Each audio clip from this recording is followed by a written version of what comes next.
സംസ്ഥാന സർക്കാരിന്റെ 4ാം വാർഷികാഘോഷത്തിന്റെ ഭാഗമായി ഇടുക്കിയിൽ സംഘടിപ്പിച്ച എന്റെ കേരളം പ്രദർശനമേള സമാപിച്ചു. സമാപന സമ്മേളനം ധനകാര്യ വകുപ്പ് മന്ത്രി കെ.എൻ. ബാലഗോപാൽ ഉദ്ഘാടനം ചെയ്തു.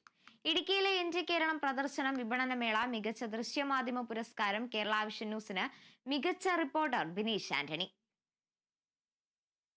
7 ദിവസമായി ഇടുക്കി വാഴത്തോപ്പ് സർക്കാർ സ്കൂൾ മൈതാനിയിൽ നടന്നു വന്നിരുന്ന എന്റെ കേരളം പ്രദർശന വിപണനമേള അവസാനിച്ചു. വിവിധ ഡിപ്പാർട്ട്മെന്റുകളുടെ സ്റ്റാളുകളും ഒപ്പം മേള സന്ദർശിക്കാൻ എത്തുന്നവർക്കായി വിവിധ കലാപരിപാടികളും മേളയിൽ സംഘടിപ്പിച്ചിരുന്നു. സമാപന സമ്മേളനം മന്ത്രി കെ.എൻ. ബാലഗോപാൽ ഉദ്ഘാടനം ചെയ്തു. തിരുത്താൻ തയ്യാറായ വേടനൊപ്പം സർക്കാർ നിൽക്കുമെന്നും എല്ലാവർക്കും ഒപ്പം നിൽക്കുന്ന സർക്കാരാണ് കേരളത്തിലേതെന്നും മന്ത്രി കെ.എൻ. ബാലഗോപാൽ പറഞ്ഞു.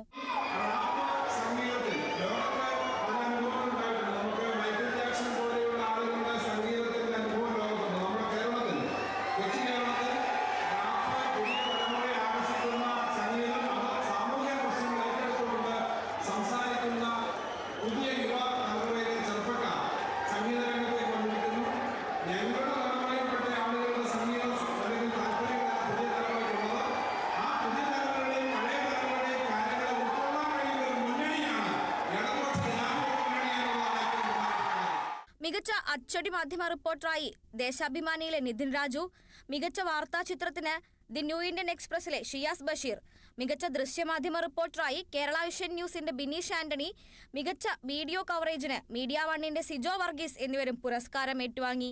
ജില്ലയിൽ നിന്നുള്ള മന്ത്രി റോഷി അഗസ്റ്റിൻ, ഇടുക്കി ജില്ലാ കളക്ടർ വിഘ്നേശ്വരി IAS, MLA-മാർ, ത്രിതല പഞ്ചായത്ത് ജനപ്രതിനിധികൾ, പൊതുപ്രവർത്തകർ അടക്കം പരിപാടിയിൽ പങ്കെടുത്തു. സമാപന സമ്മേളനത്തിനു ശേഷം റാപ്പർ വേടന്റെ ഷോയും സംഘടിപ്പിച്ചു. ആയിരക്കണക്കിന് ആളുകളാണ് വേടന്റെ റാപ്പ് ഷോ ആസ്വദിക്കാനായി എത്തിയത്. പിണമില്ല കല്ലറകൾക്ക് കണക്കില്ലല്ലോ, ഈ വള്ളം അണയുമോ ഉറപ്പില്ലല്ലോ, കടലെല്ലാം തന്നാലും ചില വല്ലാത്ത മനുഷ്യർക്ക് എല്ലാം എല്ലാം എന്ന നിലപാടല്ലോ. Kerala vision news, Idukki.